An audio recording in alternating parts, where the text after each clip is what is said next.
Los silos de Burjasot es un conjunto monumental que consta de varios elementos, unos almacenes en superficie, una cruz en el centro de la explanada, la ermita de San Roque y una gran plaza bajo la cual se sitúan los almacenes subterráneos. ¿Qué entendemos por silo o almacén subterráneo? Es un espacio de almacenamiento seco que consta de varias partes. En la parte superior se distinguen los elementos de cierre, que son la tapa o tapadera y el brocal o boquera. Después tiene una parte por donde se introducía y extraía el cereal, que es la boca o cuello del silo, y por último el espacio subterráneo de almacenamiento.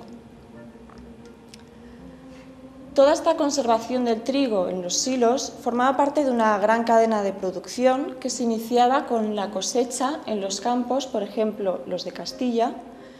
Después se conservaba el grano en los almacenes subterráneos o silos.